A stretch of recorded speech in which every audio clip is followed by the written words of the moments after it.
يا مساء الرعب عزيزي الكاريزما. النهارده هنتكلم عن كائنات طالعه من بطن الارض مش علشان تسلم علينا، لا، دول جايين يزحفوا علينا بوش المطرقه.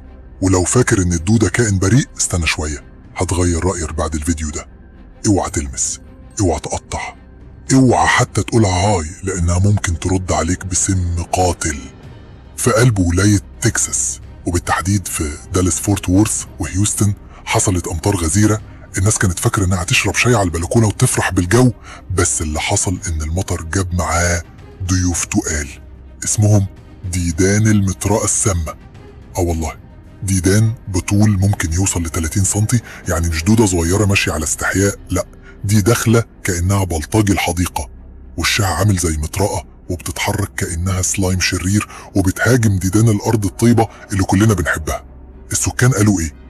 الناس في هيوستن كانوا بيصرخوا زي الافلام. واحده قالت دي دوده مرعبه، واحده تانية وقفت على الكنبه وقالت صغيره بس مش سايبه حد في حاله، وواحد على السوشيال كتب هيوستن عندنا مشكله، والتاني نزل فيديو لثلاث ديدان على البلكونه وقال خلي بالكوا يا جماعه دول بيفرزوا سم، لو لمستهم بايدك.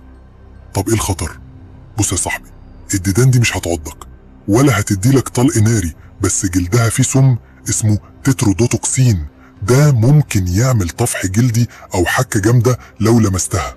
والمصيبه ان الحيوانات الاليفه زي الكلاب ممكن تاكلها، وساعتها الكلب يقعد يرجع وما يبقاش عارف هو اكل ايه ولا ليه. المصيبه الاكبر الديدان دي بتتكاثر لاجنسيا، يعني لو قطعت واحده نصين ما بتموتش، لا، بيطلع لك بدلها 2 دوده مسمومه، يعني كانك عملت لها شير مش قتلتها. معهد تكساس قال لك تعمل ايه؟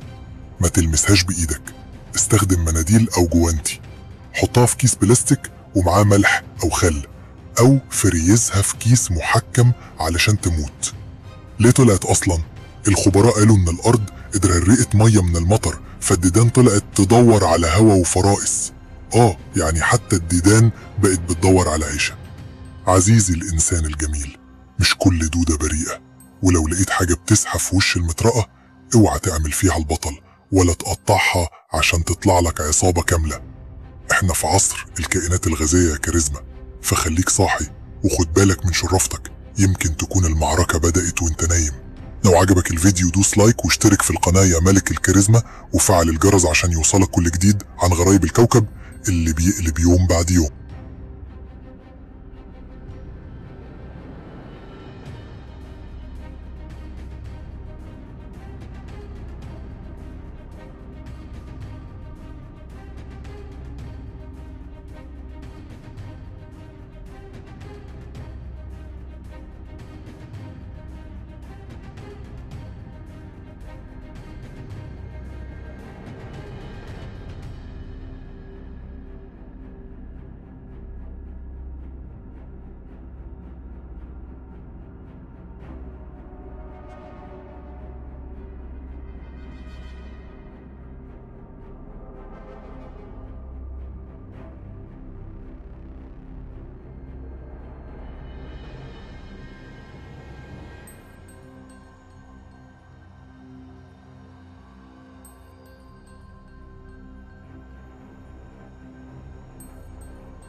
ما تنساش بقى يا نجم النجوم تعمل السبسكرايب وتعمل التعليق وتعمل اللايك الجميل، وانت يا نجمة نجوم الكوكب ما تنسانيش برضو عشان الحلقة الجاية ان شاء الله توصلكم بسرعة وهتبقى ضرب نار ان شاء الله. انتظرونا في الحلقات القادمة. سلام.